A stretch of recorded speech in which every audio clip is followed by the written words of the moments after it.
আজকে তো ডাল রান্নার ইতিহাস পাল্টে দেব। এভাবে যদি আপনি একবার ডাল রান্না করেন তাহলে আপনিই হবেন ডাল রান্নায় সেরা। আজকের ডাল রান্নার জন্য এখানে মুগ ডাল মুসুর ডাল বেশ ভালোভাবে ধুয়ে পরিষ্কার করে নিয়ে 30 মিনিট ভিজিয়ে রেখেছিলাম। তারপর রান্নার জন্য চুলায় একটা প্যানে দিয়ে দেব, সাথে দিয়ে দেব টমেটো কুচি, পেঁয়াজ কুচি, তার সাথে দিয়েছি আদা রসুন বাটা, আরও দিয়েছি হলুদ গুঁড়া, স্বাদমতো লবণ, একটা কাঁচামরিচ। বেশ ভালোভাবে মেখে নিয়ে 2 কাপ পানি দিয়ে দেব, সাথে দিয়েছি তেজপাতা, এলাচ আর দারচিনি। ঢাকনা দিয়ে ঢেকে দিলাম রান্না হতে, আর দিয়েছি গরম পানি এদিকে অন্য একটা চুলায়। এই তো সিদ্ধ হয়ে গেছে। তারপর একটা ডাল ঘুটনি দিয়ে বেশ ভালোভাবে ডালটা ঘুটে নিয়ে এর মধ্যে 6 কাপ পানি দিয়ে দেব। এবার দিয়ে দেব ধনে গুঁড়া, জিরা গুঁড়া। এবার ডালটা 15-20 মিনিট বেশ ভালোভাবে জাল করে নেব।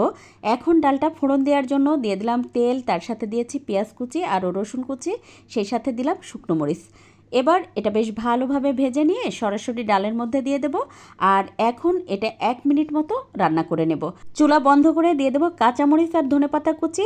ব্যাস, এই তো হয়ে গেল অসম্ভব মজার ডাল রান্না। আর ডাল কিন্তু রান্না করার পরে কোনোভাবেই খুব বেশি সময় জাল করবেন না, এতে করে ডালের টেস্ট ভালো আসে না। আজকে ডালের সাথে রেখেছিলাম আলু ভর্তা আর ডিম ভাজি। আলহামদুলিল্লাহ, তৃপ্তি করে খাওয়া হলো।